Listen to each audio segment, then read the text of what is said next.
Alright guys, I'm back, and I know we just had a video today already, but some crazy stuff is going on in the world of Nintendo, the Nintendo Switch, and it's getting really out of hand with these breaking down systems and the defective things going on with it, the overall design of the system.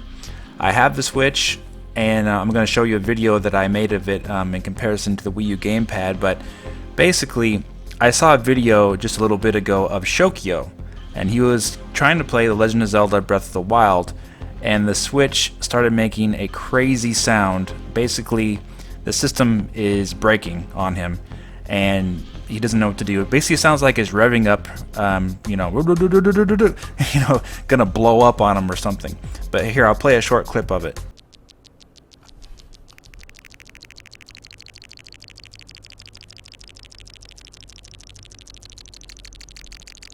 Okay. Cool.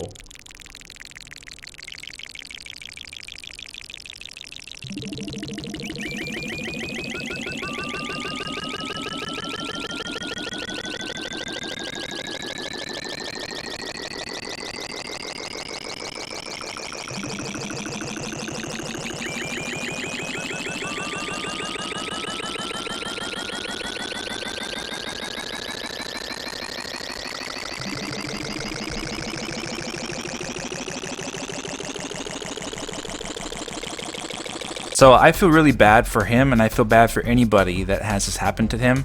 And obviously I don't have this problem myself yet, and hopefully I never do, but there's some extremely disturbing and flat out angering design choices by Nintendo for this system. Especially at the launch of a brand new console, you have the Nintendo Switch that does not allow you to transfer your save data to another system or to the SD card. The save data has to be stored on the system itself. Now, why is this such a big deal? Well, you see these systems breaking left and right. What happens to that save data? Either the save data is lost, or they have to send the system back to Nintendo. Nintendo has to find that save data, transfer it to another Nintendo Switch somehow for them, send the system back to them, all while you don't have your system to play your game on. So sadly, Shokio, he has almost 35,000 subscribers. He's a big Nintendo fan. He's been around for quite a long time, waving that Nintendo flag. I guarantee you he's going to be extremely upset, and he's going to be making some noise about this tomorrow, most likely, or very soon. So this doesn't look good, seriously. I don't care how many systems Nintendo has sold so far of the Switch. The failure rate of this system is all over the place. It's being reported on by numerous different people all over the internet, all over YouTube. You see systems breaking down left and right. You see the screen getting scratched by the dock. You see the SoC basically melting inside the Switch itself. You know, the games are looking like it had snow in them. You know, there's footage of Zelda basically overheating the Switch, and there's snow in it. Basically, it's a sign of the GPU overheating and the SoC melting inside the system. That goes also for any type of screen failure you see as far as the actual video being distorted and corrupted. That is a video card issue. Basically, the SoC, the Tegra processor, is melting and overheating is what is happening there. And then of course you had, since the very beginning, before all this other stuff happened, the sync problem with the Joy-Cons disconnecting with the system. You have the hardware being shipped without any features, and with Nintendo saying that they're working on it and they'll get it coming later. And you have an amazing game, Breath of the Wild, that some people are not able to play because their systems are breaking. And here we have a big Nintendo fan who's going to have his system basically break on him now because of this issue, and who knows what's going to happen to his save data. He may have had 40 hours put in Breath of the Wild, and that save data is tied to his system now and he can't play it. Because he wasn't able to save it to his SD card, to transfer it to another Switch, to get it replaced. So who knows what he's gonna do. Nintendo better find out something, right? And they better replace it and get all his save data back. But this is extremely unacceptable. I don't think any Nintendo fan should be damage controlling this garbage, because this is really bad. I've never seen this happen before for any Nintendo system to this extent. Never. The 3DS, the DS, the Game Boy Advance, the Game Boy, they never had problems like this. The problems with the Nintendo Switch are so convoluted that it has been building up and building up just over this past week. I mean, this is really incredible. And for all you guys out there who have had no problems with it, great. I haven't had any problems with it myself. But I'm seeing so much of it here, and seeing it happen to a big Nintendo fan like this really upsets me a lot. I'm just letting you know that and being honest with you.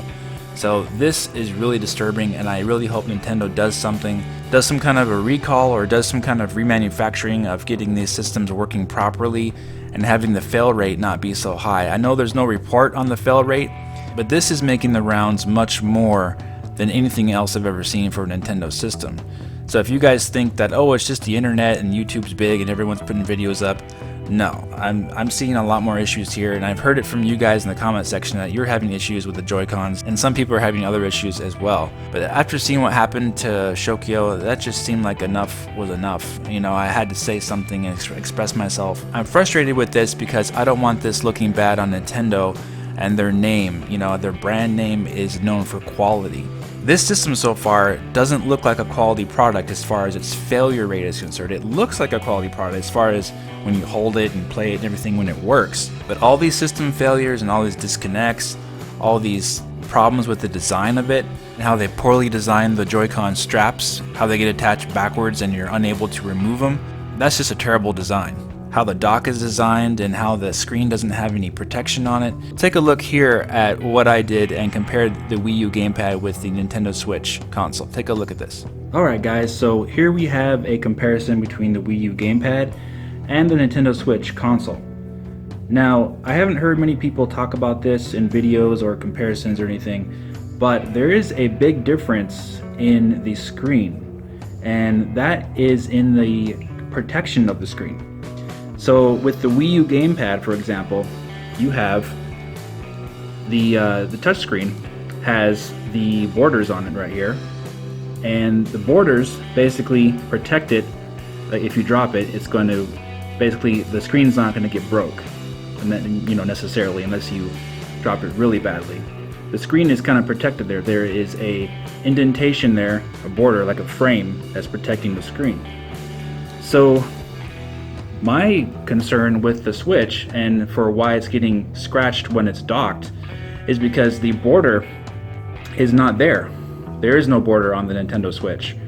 So the screen is completely flat, so it's completely exposed, and if you do drop it, it's probably going to get scratched. And of course the dock, when you put it in the dock, it's going to get scratched as well. So unless you're really careful about it or put some cloth in there or get a screen protector. Now, this could have all been avoided if Nintendo did go with the border frame type of finish that they did on the Wii U. And in fact, the 3DS and I believe the DS and previous systems all had the frame around the system. And it wasn't just the flat screen that the Nintendo Switch has. So the screen is nice, it's beautiful, and it feels really good and everything, and it looks pretty, but the actual, you know, practice of it, of being unprotected, it's kind of questionable. So unfortunately, that's why you're hearing lots of things online about people getting their system scratched when they put it in the dock. It's actually, you know, it's not protected, and that's an unfortunate oversight that Nintendo has put there. And obviously, we definitely need the screen protector. So definitely buy one, guys, or protect the dock inside with a cloth. That's my suggestion. But that all could have been avoided just by having a simple border here, indentation on the screen itself. So yeah, guys, those are my thoughts, my honest thoughts. I'm frustrated right now. I don't want this looking bad on Nintendo. I want them to fix this as soon as possible because it really can hurt their brand name for future products. I've seen it happen before with name brand and reputation being involved. Like with Toyota, for example, a few years ago, they had that braking problem. And basically they designed their Toyota Corollas with a brake that would get stuck. And of course everyone assumed at that point that all the cars were going to be like that, so they stopped buying Toyota. So similarly with Nintendo, if this system continues to fail like this and have these extreme issues, it's going to hurt Nintendo because people are going to be less likely to buy whatever else comes out from Nintendo in the future. So Nintendo really needs to do something, get this system and all its moving parts fixed, or do something to help out the situation, because it is escalating to a point where it's just a joke. And, you know, regardless if it happens to you or not, this is really bad for Nintendo, and I hope they fix it as soon as possible. Alright guys, I know it's gonna be a hot topic. I know you guys might be upset by some of the things I said, but I'm just expressing myself. So I hope you can understand that, with what I'm saying. Alright guys, let me know what you think in the comment section. Hit that like button if you enjoyed this video, and I'll talk to you very soon in the next video. Take care.